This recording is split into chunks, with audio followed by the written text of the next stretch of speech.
Hi, Chef Rose here, and we are going to finish our eclairs and cream puffs. You can see I have the two pans that I piped out, one on parchment, one on that new silicone mat. And honestly, they look pretty much the same. I turned over and they look pretty much the same. I would say, if anything, the one in the silicone mat, they seem a little crispier than the parchment. But overall, I think did pretty well on both. And I want to show you what they should look like inside. They both took 30 minutes at 375. And again, that depends on the size that you pipe the eclairs or the cream puffs. Obviously, a smaller cream puff will take less time than larger. So you can see how pretty much are pretty hollow. There'll be a little bit of dough in there, but for the most part, they're pretty hollow. So you can see I cut the cream puffs in half horizontally.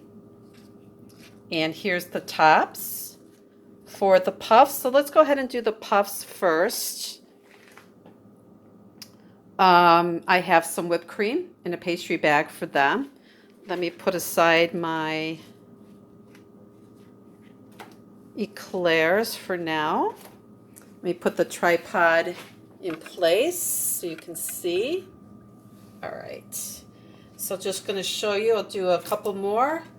Just cut them in half. I like to put the top right next to the bottom, so I kind of keep track of the two pieces.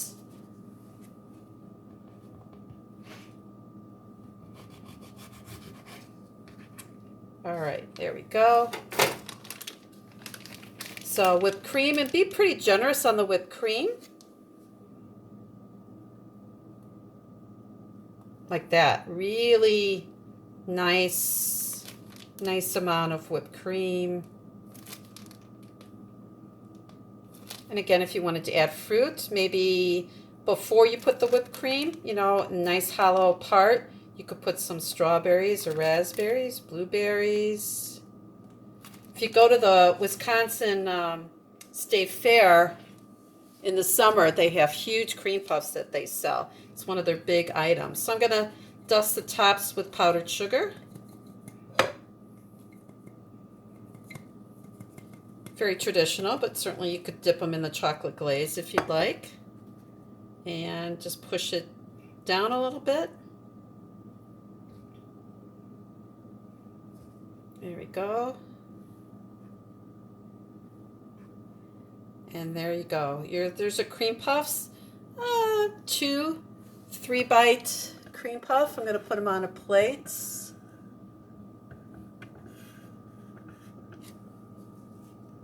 There we go. These will keep in the fridge for 2 to 3 days. If you don't, of course, eat them all first. So there you go. There's your cream puffs. Yum. All right, let me move these. Go back to doing eclairs. All right. Make sure you can see. Good. All right. So let me take this back, show you. So for the eclairs, I have my pastry cream. I have some Cool Whip. Yeah, I know. Don't judge me. Much easier. Just bought it. We're going to lighten the custard with some of the Cool Whip. So what this does, you know, the pastry cream can be kind of heavy. So by folding this together, it's going to lighten it and, of course, extend the pastry cream so we fill more eclairs. And just makes it a little lighter in texture. And that's pretty much it. Fold it together. Beautiful. All right. I don't really have an exact amount of whipped cream. Kind of eyeball it. Looks great. And then, of course, I have that chocolate glaze in a dish over there. and we'll finish it up with the glaze. So I want to show you how we're going to fill the eclairs. Now, I did cut these in half. So that what I would call like a sandwich. I'm not a big fan of this, and I'll tell you why. Because when I pipe the custard in, and I put a top on it, the custard's exposed around the middle there, and it'll tend to dry out in the refrigerator. And so certainly if you want to do that and then serve it right away, that would be great. But I'm going to show you the way I like to fill them. So let me do this. With the sandwich ones, I like to dip the top by itself, dip it in the glaze, and then put it down. Dip the top in the chocolate glaze, and then you can sit it down. Okay? Now, let me get the tripod into place here. I'm going to show you the other way.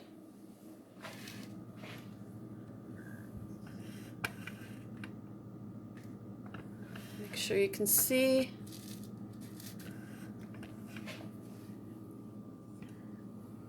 All right. Sorry. Let me find the best angle here. There we go. Okay.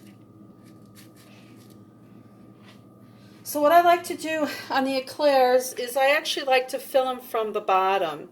I put a hole in the bottom like this. I take a star tip, it's got a sharp edge, and cuts right into the bottom there. Put that hole there so I can fill it. A lot of bakeries might fill it from the end like this and put a hole. And that's fine. You can certainly do it that way, but a lot of times you may not get able to get all the way through to the other end, and so you might have to do it through both ends. But then as you're serving it, you can actually see then the holes. So what I like about from the bottom is once it's turned over, nobody sees that hole. So that's another way, but again, I'm not a fan of going through the end like that because customers can see it. Okay. All right, so I will actually make a hole in the bottom of this one. And I actually, when I like to do them, I keep them turned over like this so I know which ones have to be filled yet. Here's the one that has the tail. When I piped it, remember I said don't let it have a tail. It's not horrible, but you can see the tail on the end. But that's okay. I'll still fill it. Now let me do one more. All right, there we go. So I'm going to fill pastry bag with the custard and whipped cream mixture. Get